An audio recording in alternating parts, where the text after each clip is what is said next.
Oh, just the AI. Okay.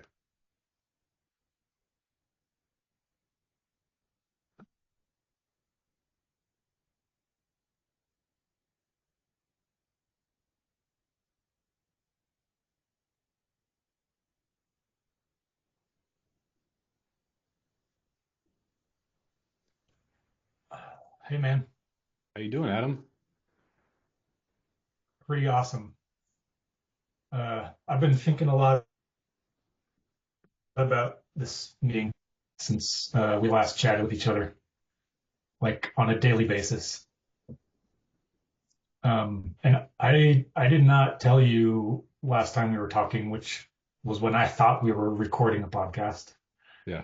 Uh, at that time, on that day, I was probably having what I would say the worst bout of anxiety and depression I have had in years, Okay. and it's no joke. And I think there was a purpose for that, actually. I really do.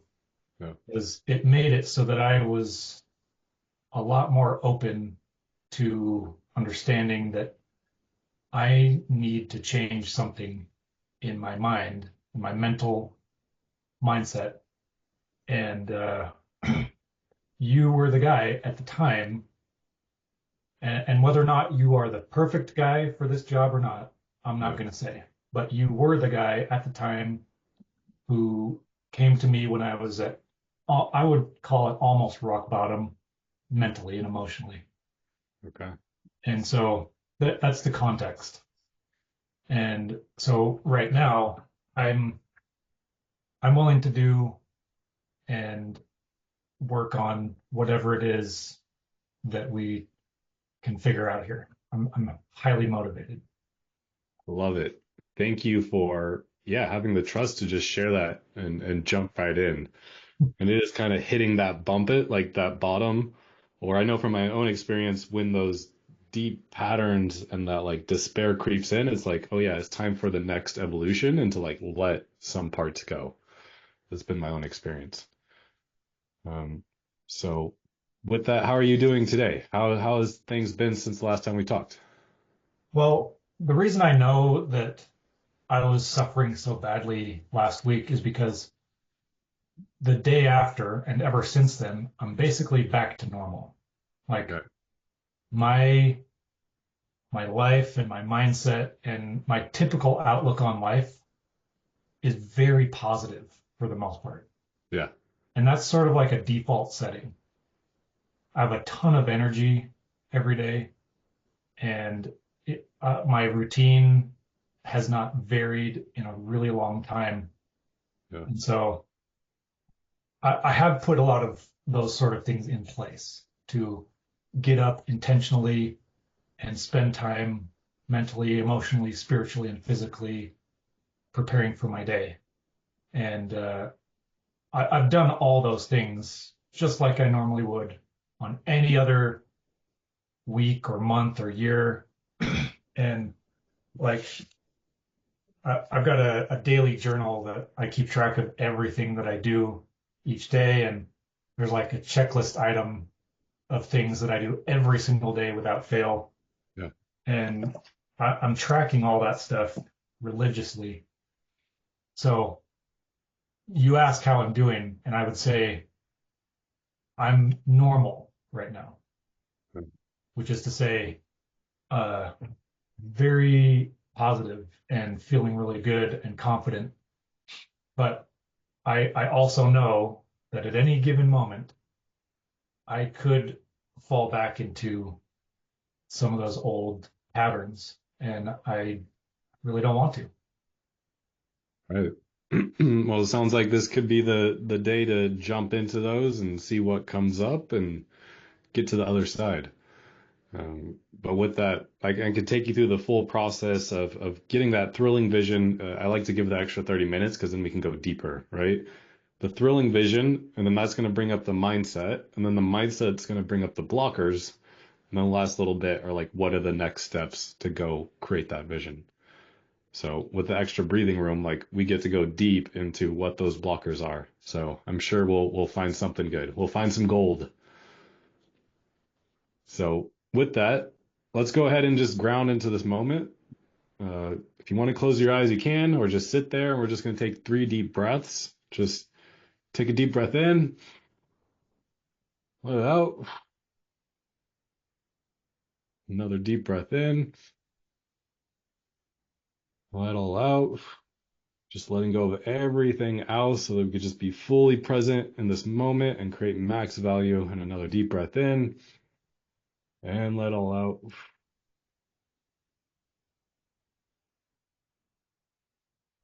Just recenter.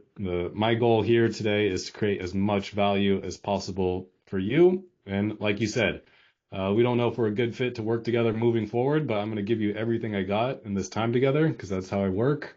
And then the right people who are both a hell yes on both sides, those are people considered to work with moving forward. But I know we'll get somewhere good. So let's start. I mean, would it be exciting for you to explore a thrilling life vision? Yeah. All right. So just to set the container, like this is your space, right? So this is your opportunity. Uh, Total client confidentiality here. I'm not recording this. I'm not going to be sharing anything. So I just want to set that container like this is your space, right? This is transformation is messy. So this is where the beautiful thing with a coach is the coach gets to hold space for you to be as real as authentic as possible. And I'm somebody who's like, let's get to the truth, even if the truth hurts, even like feedback for me on stuff. So just acknowledging that there. And then I'll say, not so much in the first sessions, but I'll just ask like, is it okay and challenge you here and there if I feel like it's going to serve you coming through love. Okay. Deal. Yeah. And lastly, can we have some fun? I hope so. Humor is a big part of my life. So with that, I want to imagine you paid $100,000 for coaching for the next 12 months. What would be the results you've created that would make it the best money ever spent?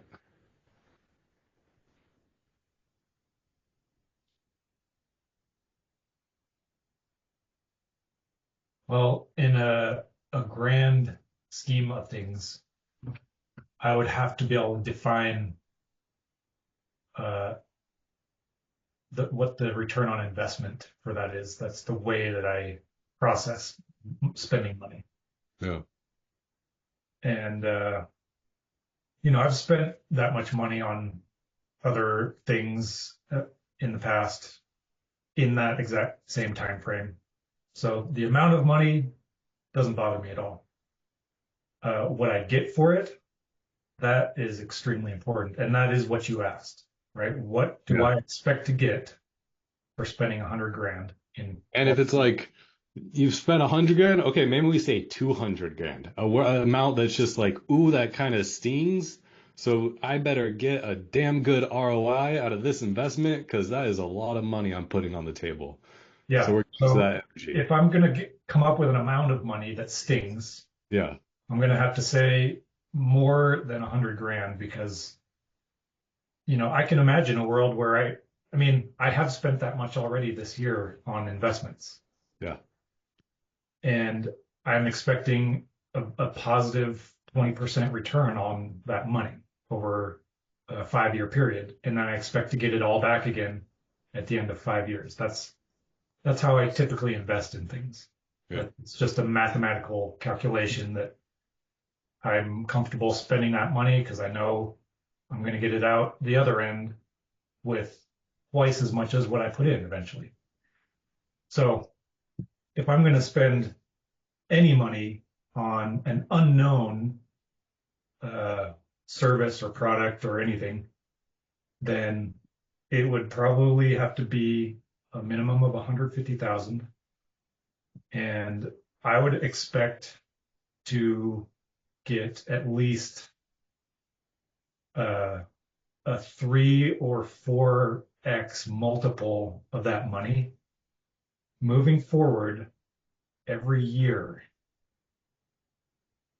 So I'm setting really high expectations on that expense, more than I would expect from an investment No, because it's much more of a risk. to me.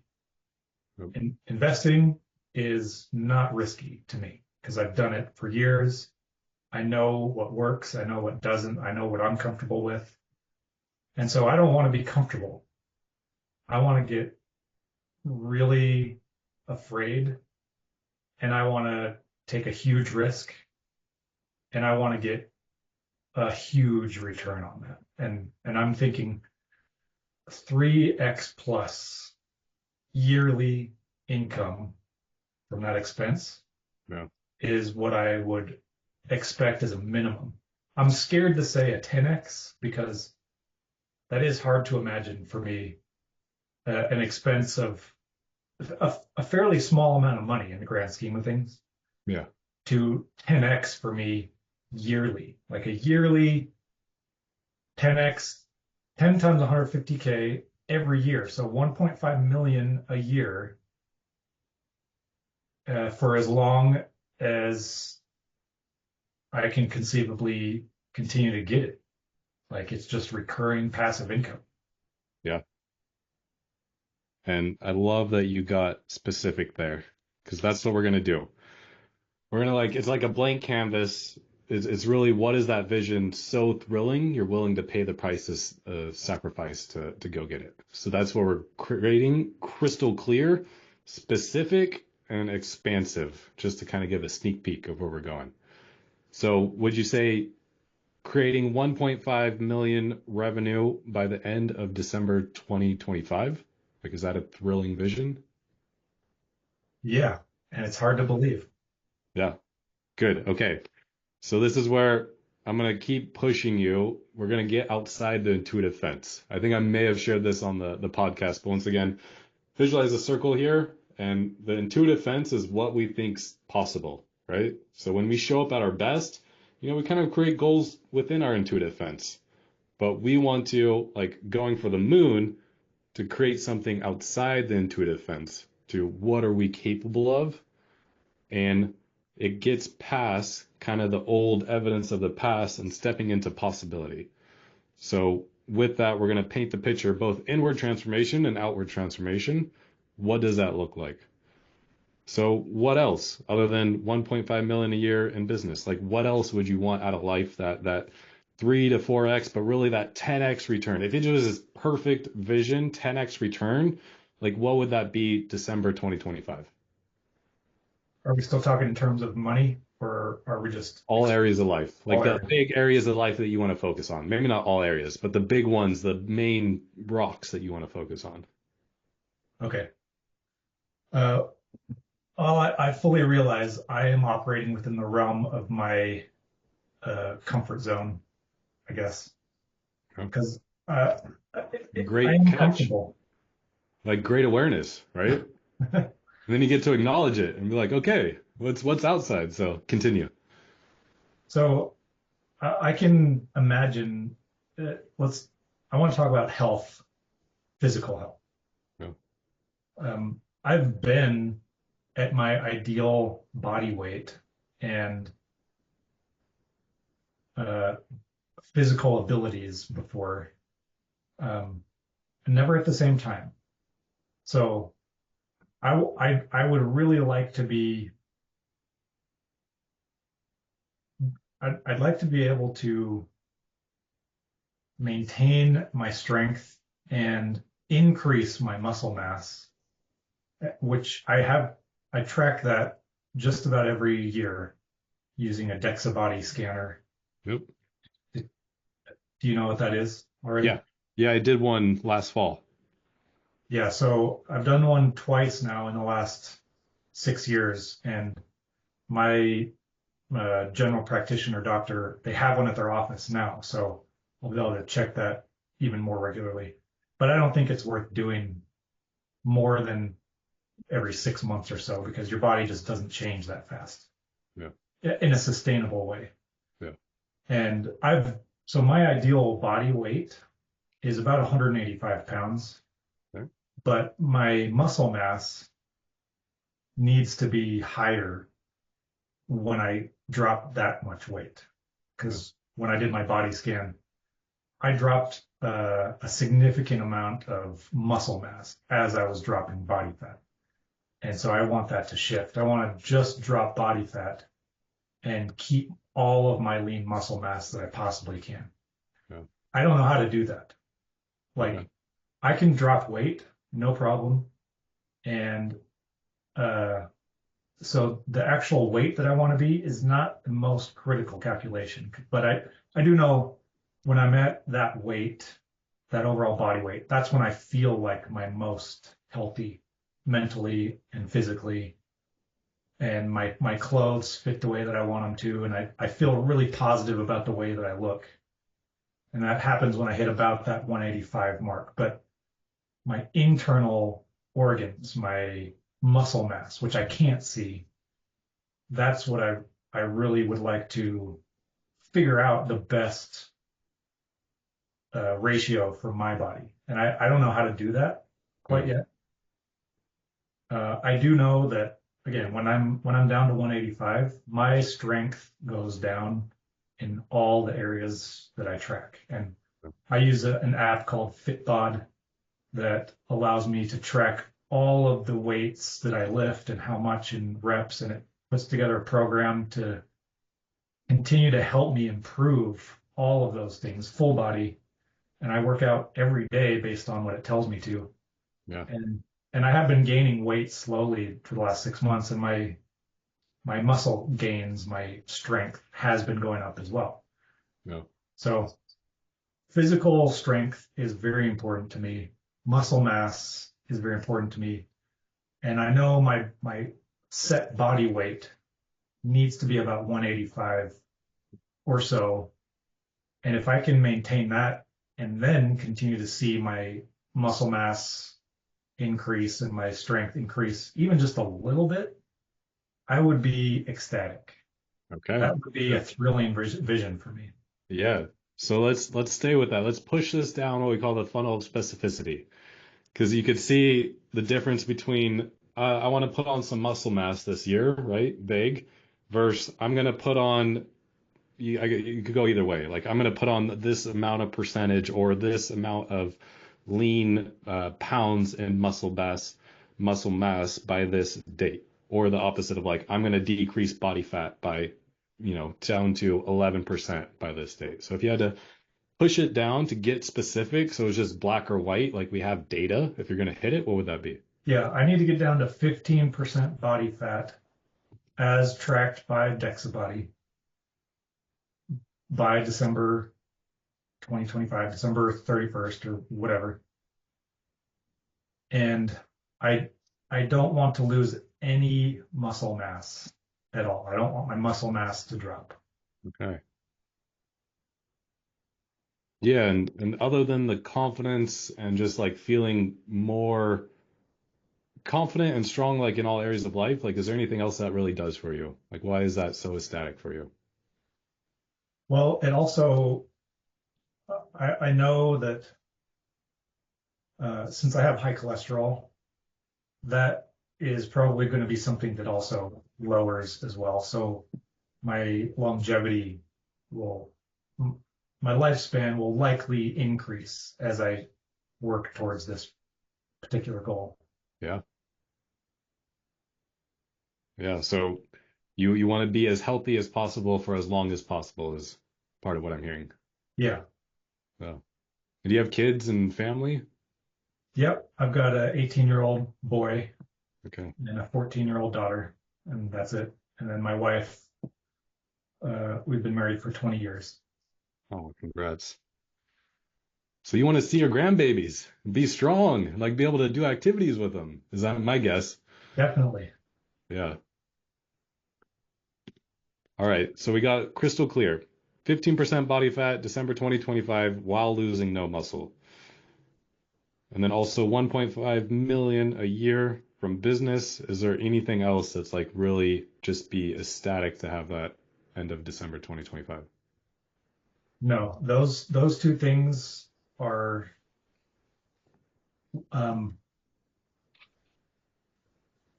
honestly the most critical parts because it means that I'm not going to kill myself to achieve one or the other because I've got my physical health that's just as important to me as my financial health, Yeah. and they go hand in hand. Yeah, I love that. Yeah. Okay. Now I know you said you had a bunch of different businesses. Like, is there any specific things within those businesses that'd be an outcome that you'd want to create? Um, well, for one of them, one of the businesses, I was working on it this morning actually. It's called Idea Wins. It's a business with two other partners. We're we're not all equal partners, but I'm a 30% owner, Yeah. and the other guy is 30, and the other guy is 40.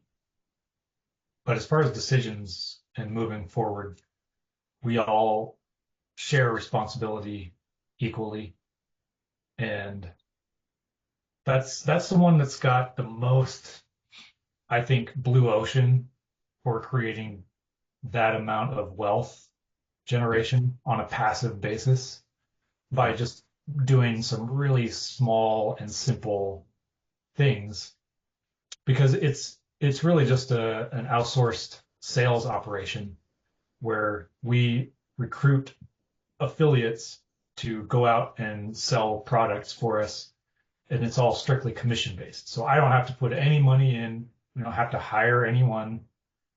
We just go and recruit people that are willing to work just on commission and work their own leads that they're generating for themselves within a couple of specific industries like healthcare and insurance and wound care.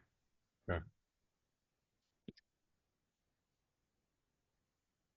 Sounds like you kind of like that being that investor and just watching things a little bit more passive. Like that's come up a couple times. So you kind of create those things that you're not quite as hands-on all the time. Well, yeah, I like to create systems and processes that don't require me to be involved constantly and every single day. Yeah. But doing the work to create those things, I'll move a mountain up Yeah. front. Yeah. Okay. So let's kind of jump in to become the version of Adam, 1.5 million a year, December 2025, 15% body fat, lose no muscle. Who would you need to be or become to be that version?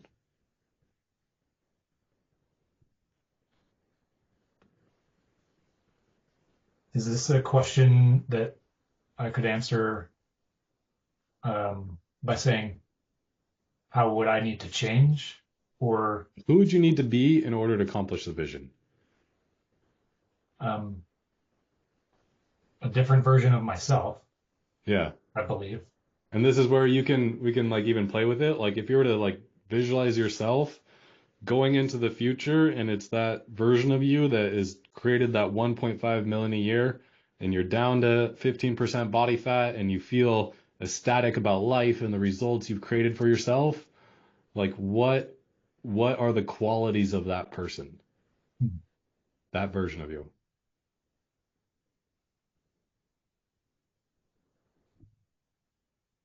Um, I don't know exactly how to answer that. I feel like I can imagine what you're trying to pull out of me. Yeah.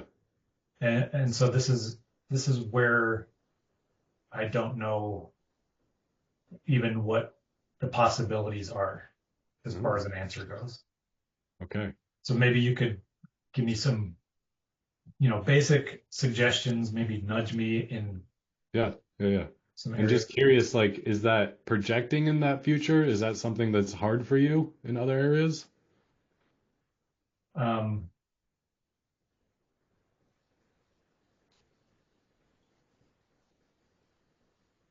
yeah, I guess I would have to say that is hard for me to do. Not impossible, Yeah. but I don't really have a clear uh, idea on how or what the process is.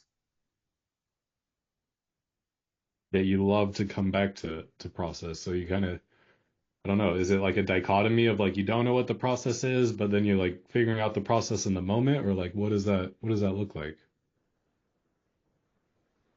Yeah, I do like figuring out processes, but if there's already a process that exists that can help me, that I can Yeah. implement, then I will just 100% take that on and use it. Okay. If it works for me, then I 100% want to use it. I don't like to reinvent the wheel. Yeah.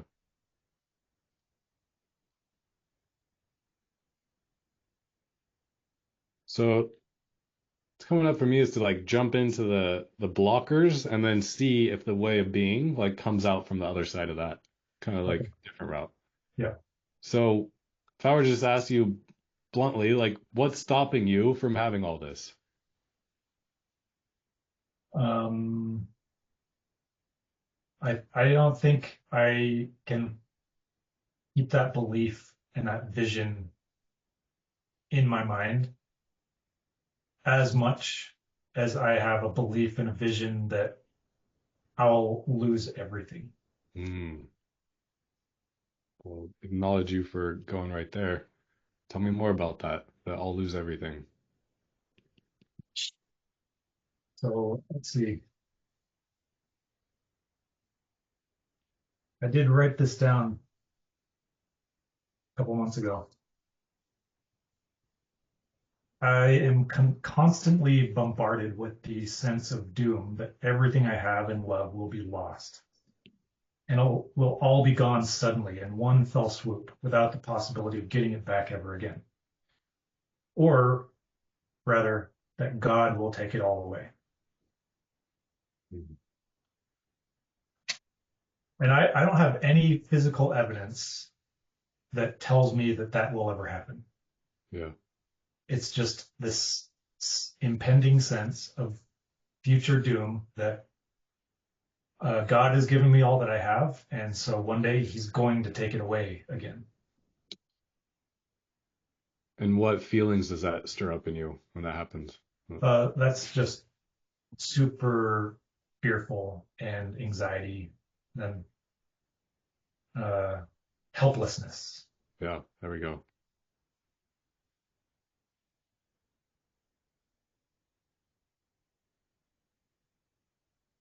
So I'm hearing like typically you're a pretty happy guy and you got your practices that keep you grounded in who you are and like moving forward. And then this like helplessness like just creeps in and this fear, like I'm gonna lose everything. It's just gonna like one sweep, one fell swoop out of the rug and everything's gonna be gone. Yep. And just thinking about different ways of going with this. Because one, the truth is like you're right, right? It's gonna happen to all of us. One day it's just gonna be the last breath, and we're gonna be out of here. Now, I'm what occurs for me is your experience is that all your loved ones and everything else is gonna be taken away from you, and you're gonna be left all alone, uh, in your own helplessness. But what does that really mean for you? Yeah, I do really feel like if if everything gets taken away, then that means that I won't be able to provide anything for my family. And that's the most important thing for me. That's why I'm doing all of this is because that is my motivation to take care of them in everything that they need. And I do know also that it's not my responsibility to give them a full ride in everything in life. They have to be the ones that work for things. And so that's a competing belief system, I guess, that I've got. I know, and I tell my kids this. You guys, I it's my job to teach you how to take care of yourself eventually. Yeah. So I'm working on doing things like that. But at the same time, I want to provide them the best life that I possibly can. Yeah. I could see that in you, and it's beautiful. It like calls you up into a next level, right? To be Yeah. that provider. What does it say about you if you couldn't provide for your family? Well, I'm not worth loving or having. Mm.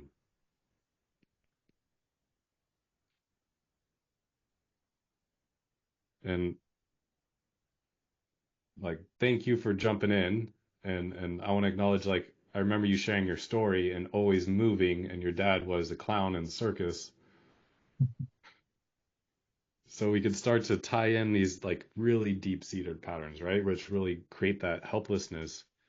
Like I'm wondering, like, was there time with your parents where you didn't feel that connection and support or like groundedness as a kid?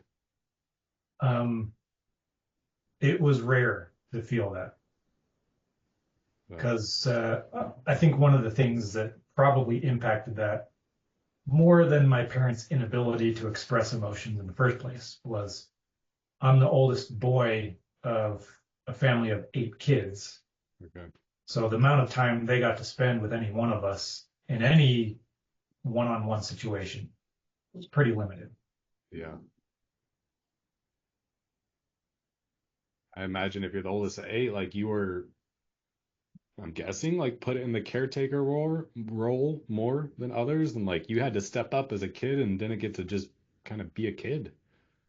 Yeah, by the time I was 12, um, I'd really taken on a lot of responsibility on my own. A lot. My mom did not really say, "Hey, you have to do all these things to take care of the family." That was never a conversation we had.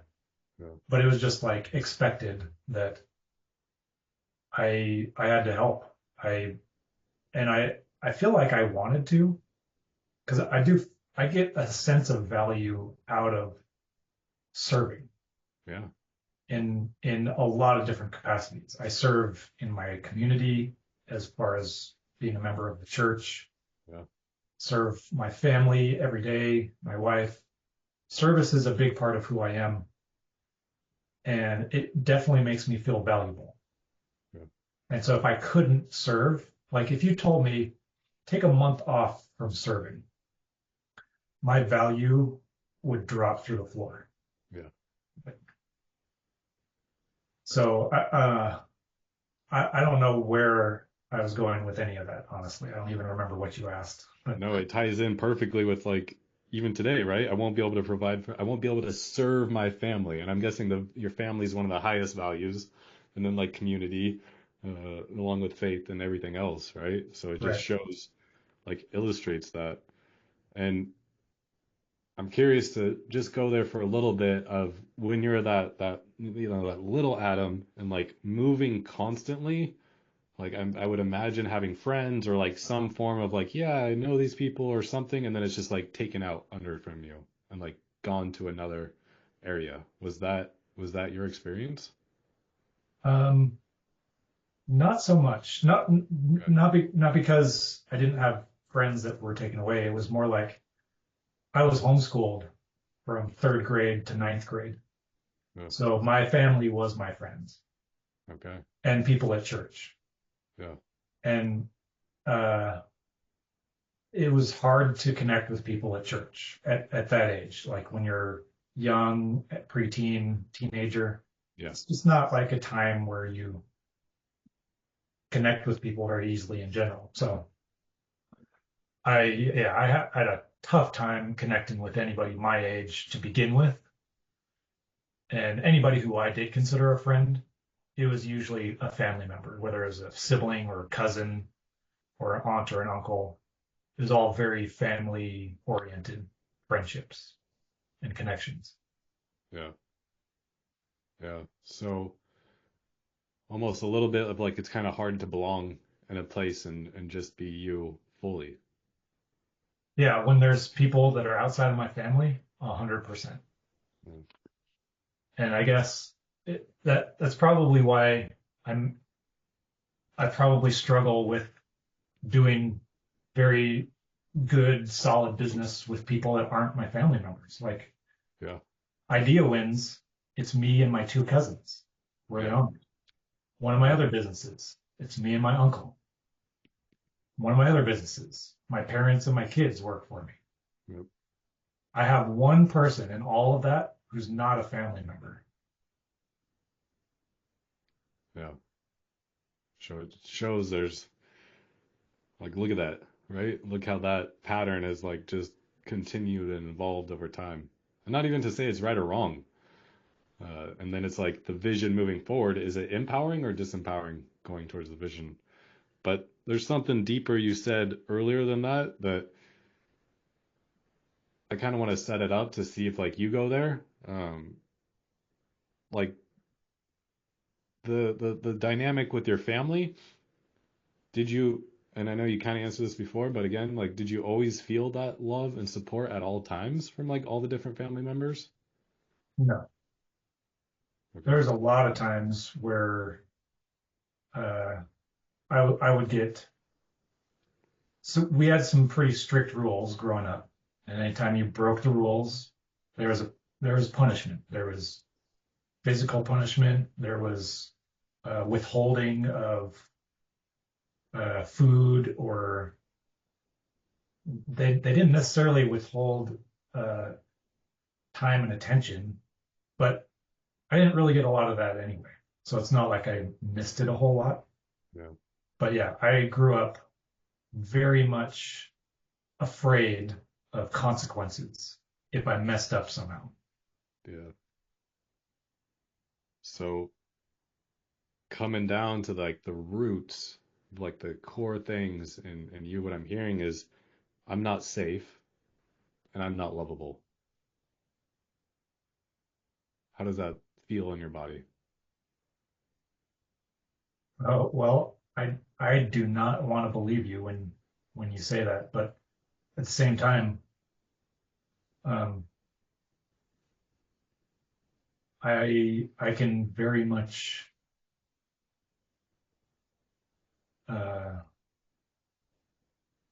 logically see where that's showing up. That's not a thought pattern that I'm comfortable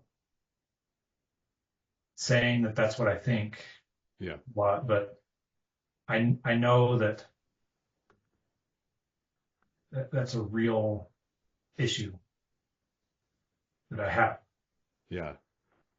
Perfect. Because we're looking for that thorn in the side when you hear those I am not statements, you're like, ooh, it hurts. But like you could tell, like you've already been able to like, no, I'm gonna create value. I'm gonna do these things in life. I'm gonna take care of it. Like by creating a lot of value for my loved ones, like I am lovable.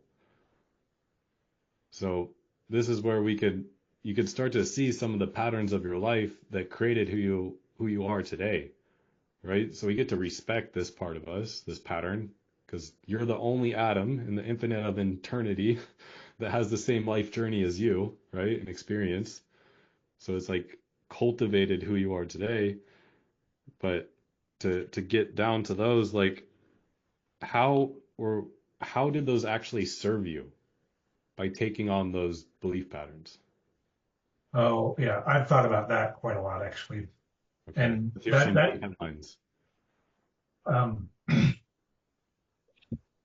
that honestly that fear that I would lose everything and I'm not lovable and I can't provide for my family, that is what motivates me more than half the time, probably.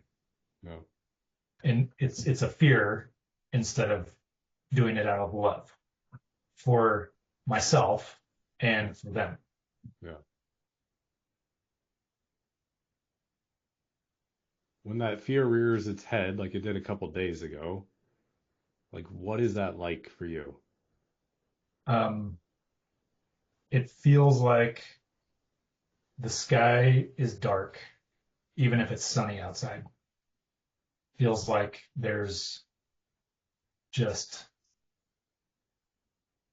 an hour or two left of possibly having anything good in my life. It's like things are so close to just blowing up completely. And I feel it like in my gut Yeah, mostly. yeah. And has that been consistent like throughout your life? Like this fear just keeps coming back and coming back and coming back? Or is it like been more prominent lately? Um, I don't remember feeling like this in my 20s, Okay. but ever since I started my own business, which was late 20s, early 30s, the pressure and the anxiety that I felt on a regular basis, it does come up regularly and constantly. And I'd say it's almost daily. Okay. Yeah, so we got some of the costs of how it's like sucked life out of you, right? And put you in the dark.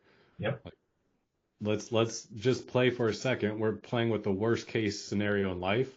Like if this pattern continues, like what's going to be the cost in this moment and then what's going to be the cost in the future? Okay. I don't understand the question Yeah, fully. yeah, cool. Let's start with what does this cost you? This everything's going to be taken away. I'm not safe and I'm not lovable. Like, what is this costing you in life right now in this moment when it rears its head, like a couple days ago? Like, let's really paint that picture and let you feel that for a second. Okay. So what happens is it takes me out of being able to feel any sort of love for myself or for anyone else. It takes me out of feeling connected to anyone, whether that's to myself or to my family or to God, family, friends, anyone. Like it fully takes me into this little world where I'm all by myself and nothing and no one can help me. And if this pattern were to continue, like, first acknowledge you, like, respect for going there, right? You're coming up with your greatest fears in the moment. And if this pattern were to continue, like, what would that cost you moving forward in your health, in your finances, in your faith, in your family? I, I do know that the thing that it would impact the most, because I've seen the pattern, like I can look back at like 2 days ago, it was right there. 3 days ago, 4 days ago, it's, I can see what happens. And it costs me time with which I could be laughing and happy and connecting with my family and my friends. But that I can't get it back. And uh, yeah, that's the biggest cost. You know, I don't time, know. Yeah, laugh, connection, more love, yeah, self-love. yes, all of the above. How does it feel to just share this out loud? It's really not that hard. Okay. And this is all stuff that I have thought about before, but I don't spend a whole lot of time thinking about it Yeah. because I think my brain wants to protect me from going down this route because I could either become the best version of myself or I could stay in my cycle. And I think I know my brain wants to keep me in whatever the cycle is for a real, probably good reason. Yeah. I don't know what the reason is, but my brain is doing something to try and protect me in all this. Spot on. And I can resonate because it's been my own experience of, right? Like I repressed a lot of emotions and things that were painful, and I would go into my head and be very stoic because that was my safety zone. If I wasn't in my body fully, I didn't have to feel all the things. So we'll go through the process of like coming back to truth and breaking through and then like seeing what's on the other side of that and how you can be committed to that moving forward. So I'm going to ask you some yes or no questions. And we're going to kind of work on two things at once. Sometimes I just do one, but we'll try both at once, okay? Okay. So just answer yes or no. Is it true, yes or no, that Adam is not lovable, No. right? And then I ask again, is it absolutely true that you are not lovable? No. So, where were you born? North Dakota. All right, Adam, born of North Dakota. Would I be able to find a manufacturing label inside of you that says I'm not lovable? No. So, where does this live? Where does this live? You know, this idea that I'm not lovable. In my head? Yeah. And then we can get really precise, right? Beyond in your head, like you have a something, and what is that that makes this belief? Um, I don't know. Okay. So we have a thought, Yeah. right? We're just getting really granular. And then a thought is actually like energy and vibration. So we have this vibration coming out of our mouth that puts us in this story that I'm not lovable. Therefore, I'm going to have to show up in ways to prove my worthiness of love and be there overly as much as I can for my family to show that I am lovable and that I belong. And, getting into the not safe too, that I could show up in ways to make sure I feel safe. But at the end of the day, I'm afraid that everybody's going to find out I'm not lovable and lose all this. But it's all words. Beautiful. Is is that emotions coming up? It's hard to tell. Yeah. It is. Yes. Sorry. Sit in that. Like honor that, please. What are some things coming up? I'll let you process for a second.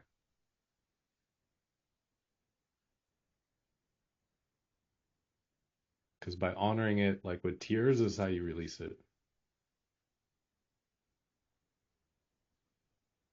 I think it's so true that the way that you phrased that was just so painfully honest. And I don't remember exactly what you said, but it was like, I have to show up for my family and prove that I am lovable. And if I don't, then that means that I'm not anymore. Something like that. Like, Yeah. that was powerful. Yeah. And it's funny because like we can know these things in the head, but it's another thing to get it in the body and then open up your heart to it, right? Like you're a divine being of light and love and like divinity and power. Yet we put ourselves in these little boxes. I'm not lovable. And then we live out this pattern to prove that we're lovable. And then was like, I'm lovable, I'm not lovable. I'm lovable. No, I'm not lovable. Okay, I don't know what to do. I'm gonna lose everything and I'm totally gonna be not lovable and the universe won't even love me. God won't even love me. He'll take everything from me because I'm unlovable. The one human of all creation that's unlovable.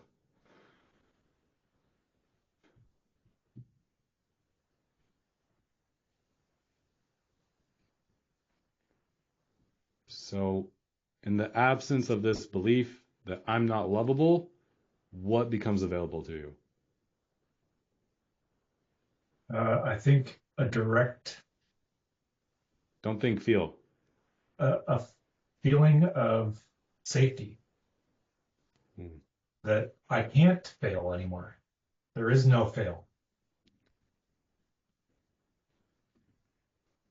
How does that feel? There's no failing, Adam. You cannot fail in this life.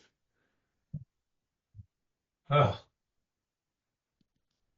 that feels like it's powerful, and I feel like I felt this sort of tingling. I would call it, from a religious aspect, I would call it the spirit of truth. Like Yes. the Holy Spirit tells me that I truly, if it is true that I am lovable, then We're gonna stop there. Are you still questioning it? no. All right, continue. But if my brain will allow my heart to feel that I'm lovable, then there is no possible way that I can fail. So what do you got to tell your brain to let your heart take over? Oh man. I like if it's that easy, um, I guess I don't know what I would have to say to convince my brain that my heart can believe it. I don't know. It's Yeah. You want a little exercise? yes. Okay. So like stay in the feeling state, right? Like the Holy Spirit, like I know this is like a light, tingly sensation. You feel a little free and expansive. Like you don't have to, you could put your hand on your heart and you don't, you just, you're going to breathe a little bit slower and deeper than usual. Okay. Okay. And then breathe as if you're breathing in and out of your heart. And then focus on a person or place that you love deeply. So with every breath in and every breath out, that love is getting stronger and stronger and stronger. And just let that wash over your whole body.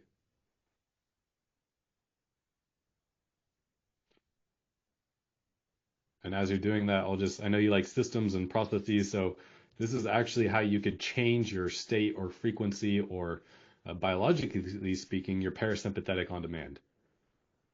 And then practically speaking, this is how you can get out of your head into your heart and not be as in your head as you go about life.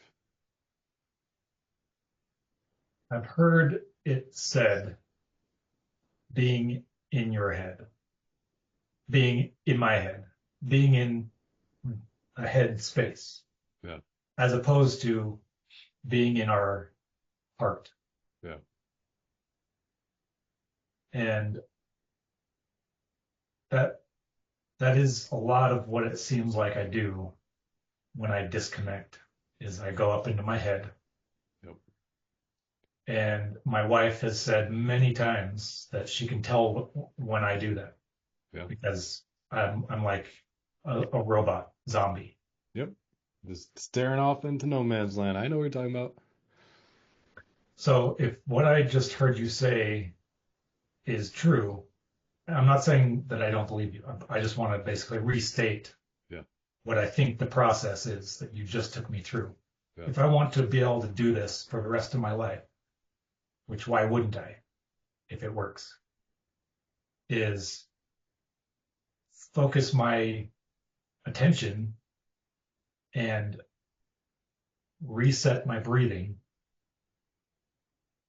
in combination so that my focus is on, and for me, it's my son and my daughter and my wife that focus goes to. yeah. And I have them on a picture on my wall that I'm looking up at. Yeah. When when my kids were babies and like some of the happiest times we had, those are the pictures that I have right there. Ooh, I feel that. Feel like that in the heart and like a little bit lower, like lighting up in my own body.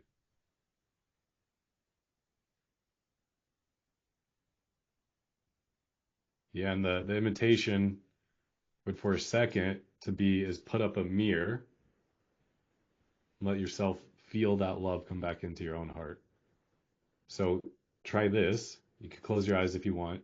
You don't have to. I want you to visualize your daughter, son, and wife looking at you as you're breathing that love out to them. And now I want you to flip it. I want you to look at you through their eyes and feel the love that you are projecting into them and receive that love.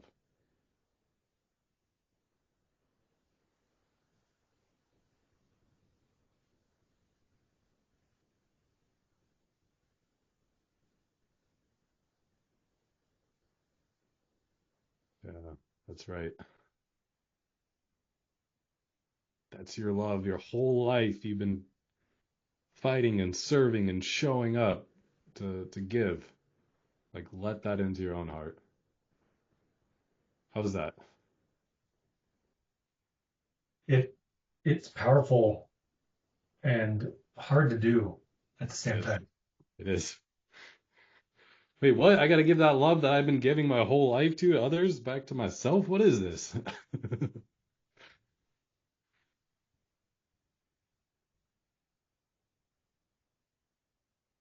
And it's really funny too, because this is the kind of stuff that I think our culture sort of makes fun of to one degree in movies and media.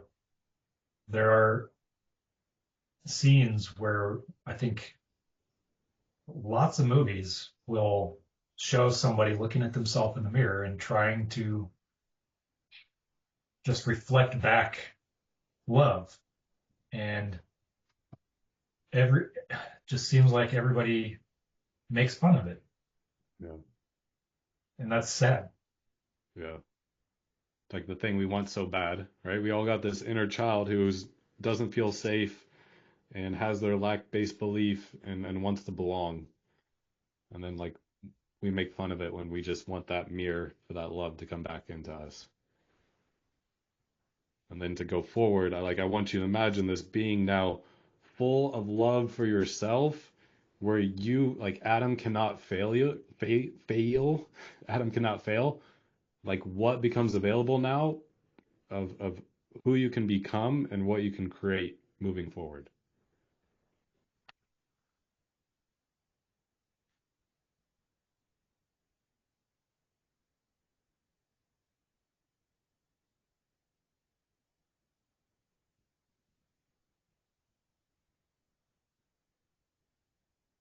I can create a safe space for myself and for everybody I want to connect with instead of being scared that it'll fail.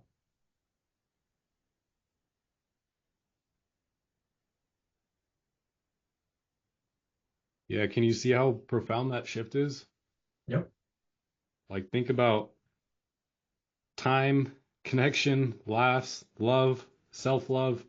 I can keep going. Money, think about how much more income that can generate, uh, friendships, opportunities, new experiences with friends, deeper connections in the community with a church and everywhere else.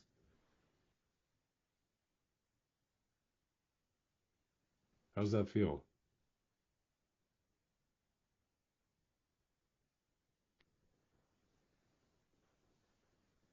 Feels like that is what life should truly be and nothing else. And I know it's going to take work to get there. Yeah.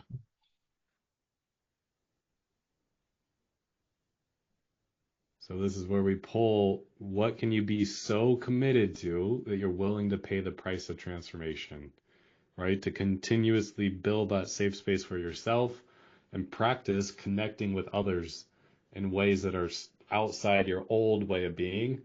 Up until now, how can you like step into that version of you that can connect and practice connecting in that way? Um,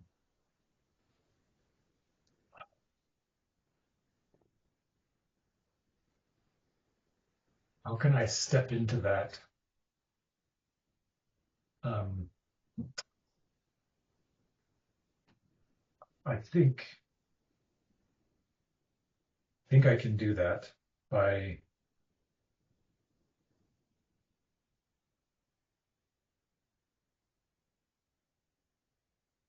uh, I don't know why this is so hard to articulate.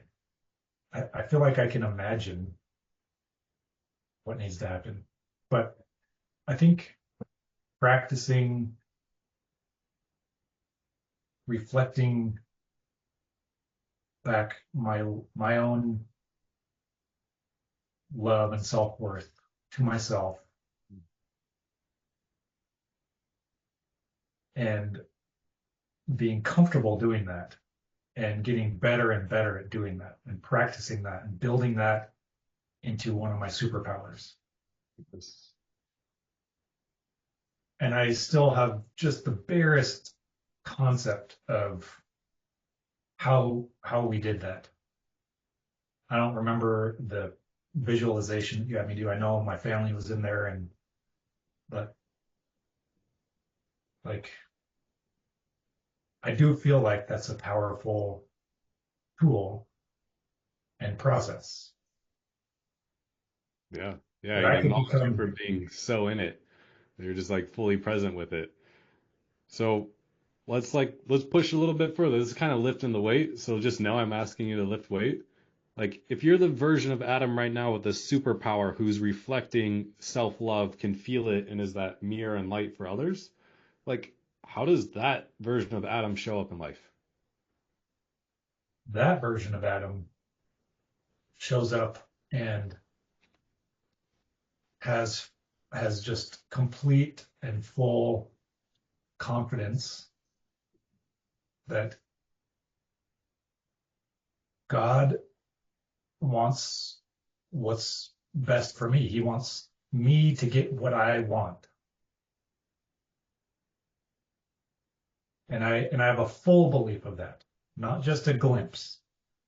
Like I fully believe that it's true to the extent that it's not it's not even a shadow in my mind Mm. keeping me back anymore. Because right now it's a dark cloud that basically lives with me, and I can push it back regularly, but it comes out constantly, this dark cloud of fear and uh, unknowing, unknown self-love. Now So watch language because like we just words are powerful, right? So just up until now. right, Gotta throw that in there. Up until now. yep.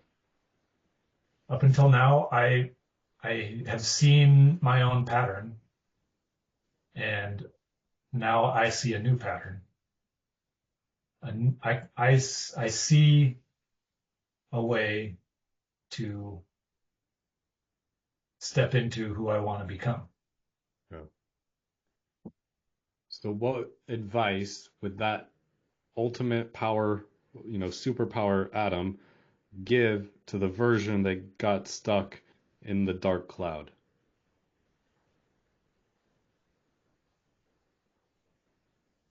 Oh, my future self. Yeah. Or That that is, self that's in you somewhere. We're just bringing that to the surface more and more, right? Getting rid of the stuff that doesn't serve you. Like, what would that say to the version of you that can get stuck in that place? I would say, if if you can practice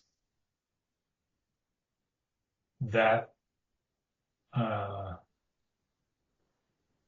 process that Dave showed you to ground yourself in that love that exists, get out of your head, and if you can become a master at that, then you can become the ultimate version of yourself that can exist. And I believe that it can.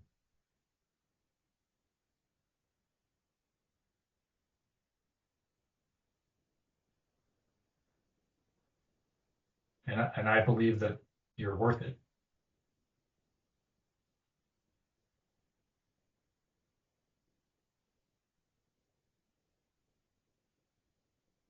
Yeah, did you write that down? No.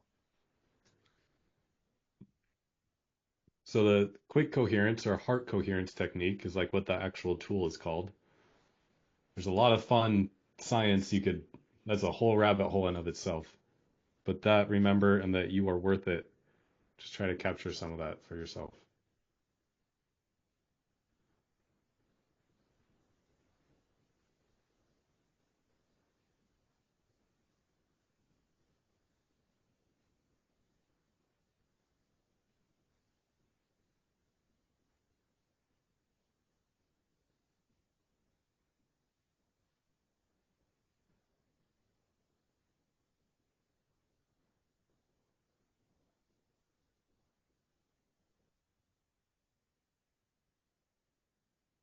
The heart coherence technique. That's the one where I hold up a mirror in my head. I added that's the breathing in and out of the heart, a little slower and deeper than usual, and feeling the love. I added the mirror, so you could write plus mirror. Okay.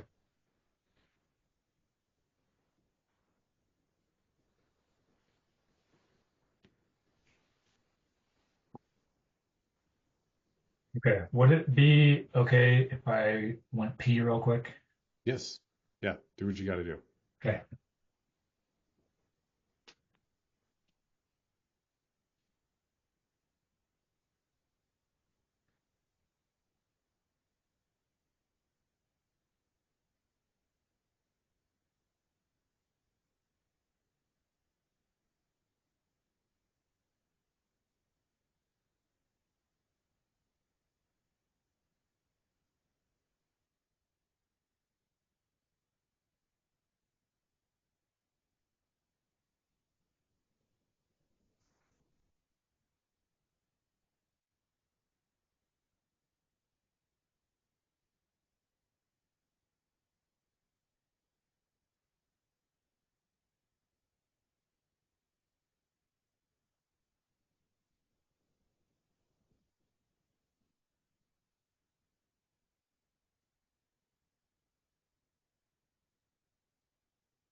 All right.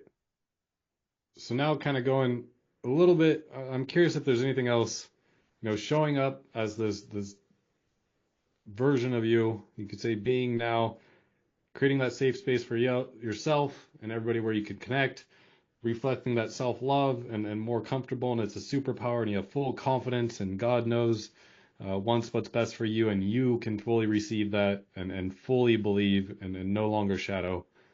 How else would you show up to be the one who creates the vision of the $1.5 million a year and 15% body fat?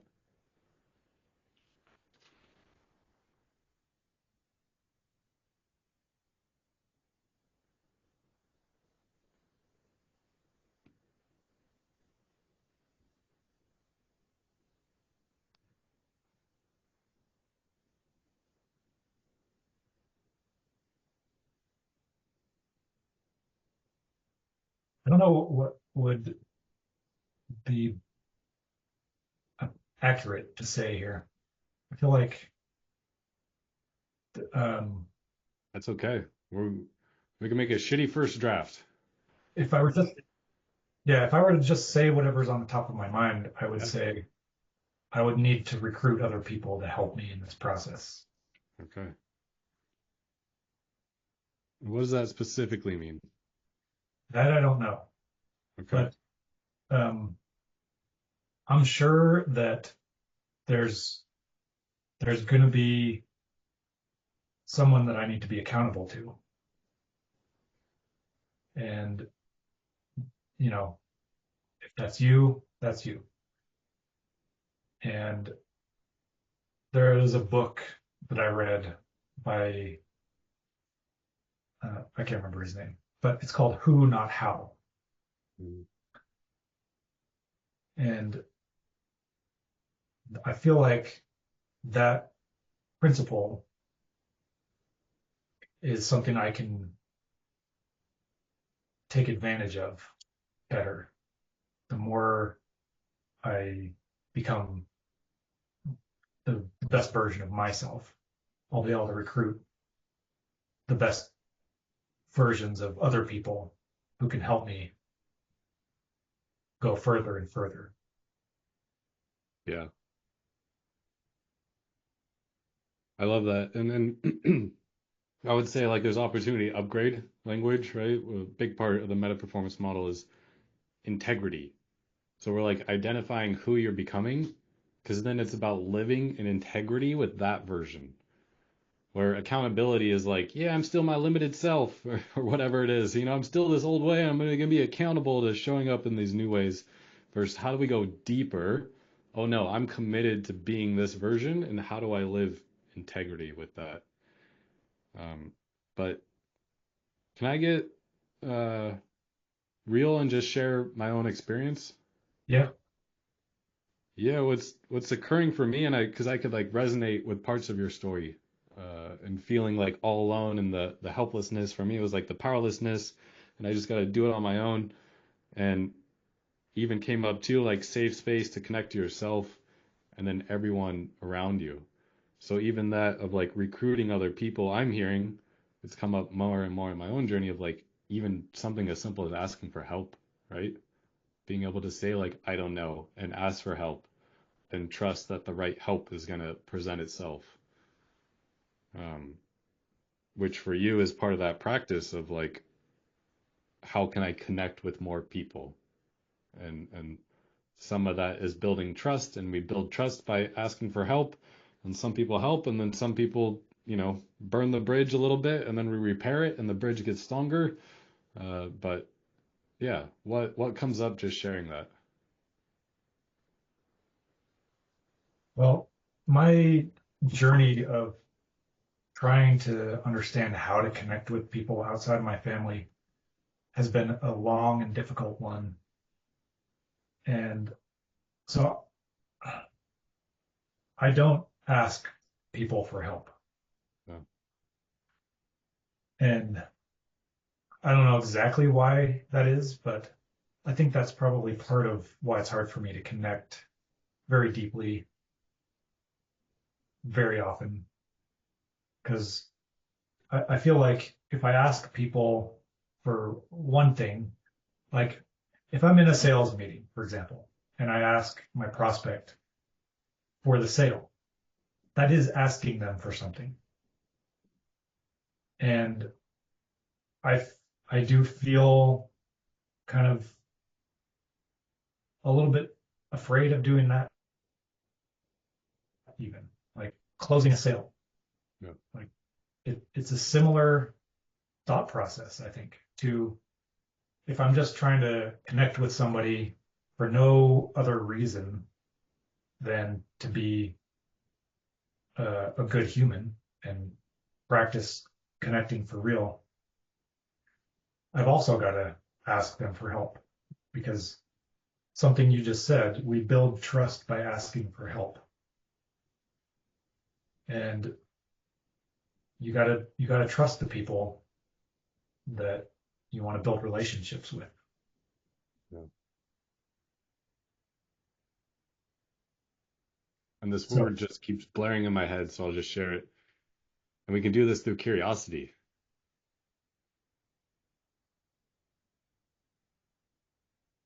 we can do what through curiosity? asking for help or connecting with others.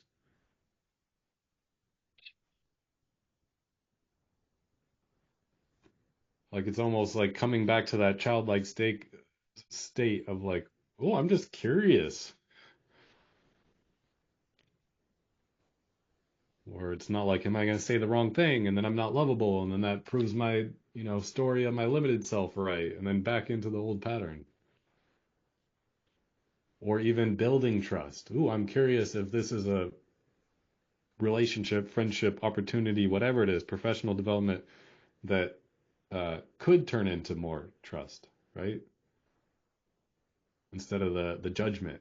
Because this is what we do to ourselves. We judge ourselves, and the inner critic first, like being curious. Oh, wow, I'm curious about that pattern that brings up despair. And you see what happens when you get really curious and you have somebody reflect back with no guilt or shame and just love, right?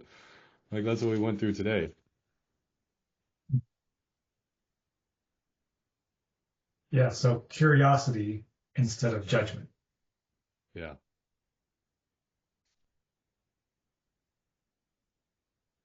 That's a meditation technique that I've used a little bit, just when I have thoughts in meditation, instead of judging them, just be more Yeah. curious about them. Yeah. So same moving forward when you like when the patterns come up, instead of getting lost in them, it's like, ooh, like, oh, how fascinating. Oh, and I notice these feelings come up. And it's like, okay, what gets me back into my heart? Okay, ground into my heart. All right, silly me. I'm still human. I'm still gonna have these feelings come up. So how do I accept it into my heart and to like bring it home today? Like, Adam, you looked at the dragon of your worst fears in the eye today, and you did open up your heart to it, right? And then you brought it back to truth, and then truth like burns that dragon down, and then you're like, all right, how can we use this pattern and fears that's been part of my story to propel us into new heights moving forward? So not to repress it, but acknowledge it and like use that as the furnace of your transformation. So just want to acknowledge you for going deep today, and usually it's like a really clear strategy, like third of this of like, okay, what are the next steps to start to, you know, create the business results as well as the body fat, like what health things are next down the road to get into place, and leaving with commitment. Because like I said, where the meta performance model is different than other programs is like the coach of the meta performance model, like I'm here to be that your strong, like to fight for your integrity like nobody else in your life. And a lot of people play the accountability game, but it's like, how do you live in commitment to your integrity? But the integrity is based off two things. One, to keep your word and be a powerful being that can keep its word. Two, to explore what you're capable of. So sometimes you're going to make commitments, and there's some tools even in like giving feedback or owning when you break a commitment with a loved one, of when you break a commitment, how you can repair that, right? By asking somebody, what impact did that have on you? Receiving that feedback out of curiosity, do you forgive me? And like move forward. And that's kind of how you build trust, right? Like you put yourself out there, the other person's self out there. Eventually, we hurt each other because we're humans, and then we ask for forgiveness, and like then was like, oh, okay, it deepens the trust. Um, so that's just to say, in the last 10 minutes, is there any commitments moving forward uh, that you've uncovered for yourself right now?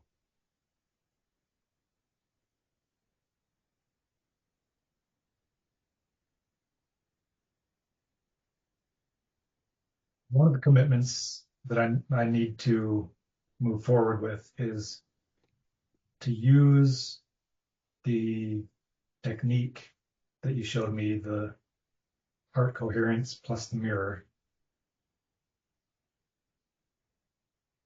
as often as I can before I have any conversations, even probably just do it at the beginning of every day. Okay. For how long? Um, I don't know how to gauge how how to make it as effective as possible. It didn't seem to take that long when you just showed me. It took like a minute. But is there a good litmus test that you found or no? No, that one is just how long do you want to be committed to try this new experiment out for a time frame. Oh, like, well, I'm going to do it every day for the rest of Okay. my life. All right. And so I already built that into my daily plan. Yeah. So I love that. And what occurs to me is that might be that feels something in the realm of possible. Oh yeah, So for if we're to sure. hold that commitment and then create another commitment that's outside your intuitive fence, what could that be? Um, Living in integrity to the ultimate version of myself. Okay, and this is where we're gonna get specific. So let's create a sprint, something that in a week's time that we could check in and be like, yes or no, did Adam live into that? I don't know if it's a hard conversation, it's asking for help in some way, or like anything. It could be fitness, business, or anything at all. What could that be? I think, yeah. So if it needs to be measurable and specific, Yeah. then something to do with the curiosity and asking for help. Those are two specific things that I've never done uh, consistently before. Okay. So when it comes to, you have this thrilling vision, right? The 1.5 million revenue and 15% body fat.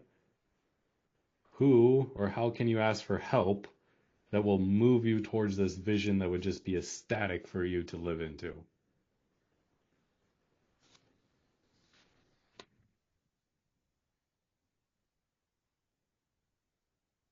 Well, I can make a goal of asking a certain amount of people for help every day Okay. to reach those goals. All right. And what's that number? I'm going to say two a day. And is that inside your intuitive fence or outside? That's outside Beautiful. because one would be inside. Okay. Awesome.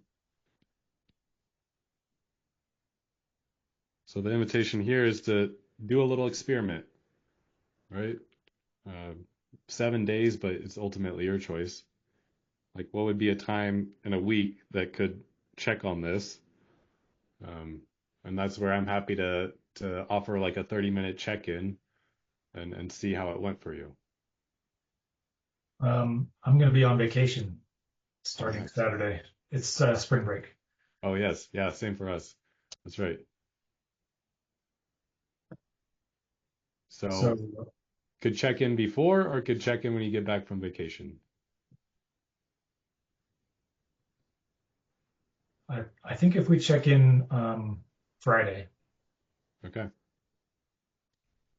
So asking for help 2 times a day until Friday, yeah, plus practicing at least once a day the heart coherence technique. yeah,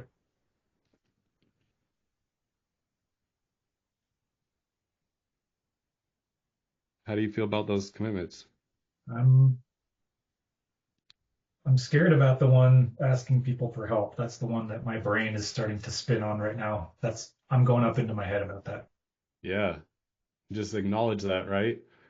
This is you getting outside your intuitive fence. So that's what our brain does. It wants to put us in that comfort zone, but that's where the growth lies.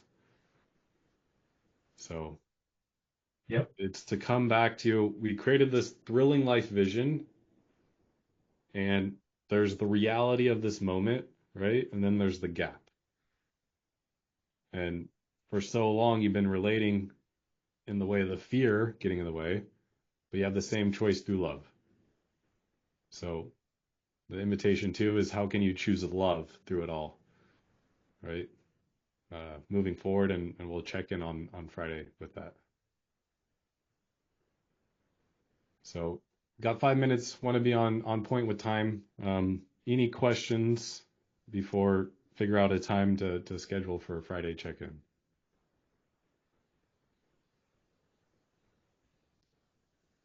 Nope. All right. When is a good time Friday? Let me see here.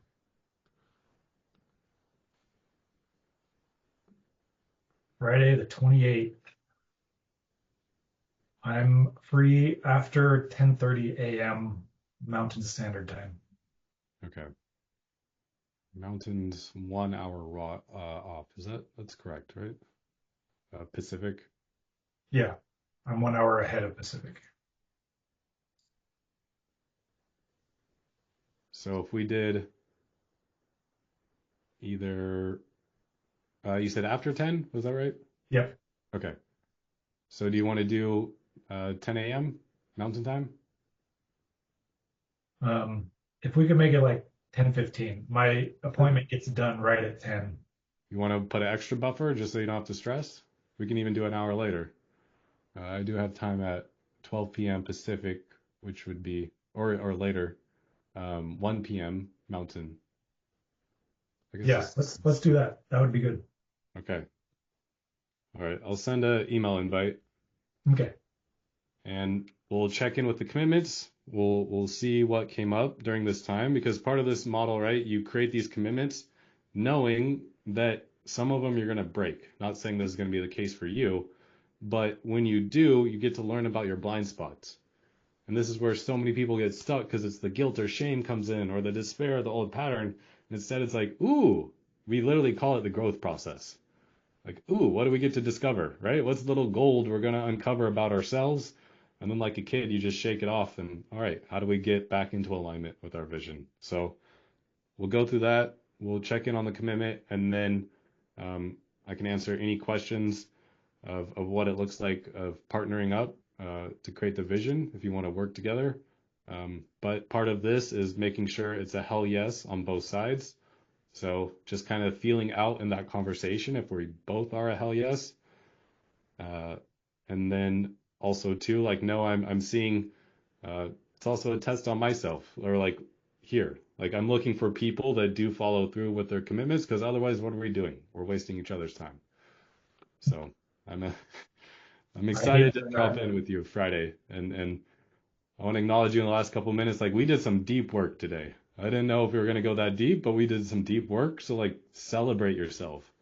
I hope you could really acknowledge because you were willing to go there. Like we were able to uncover a lot of gold. But how did you feel about today's session?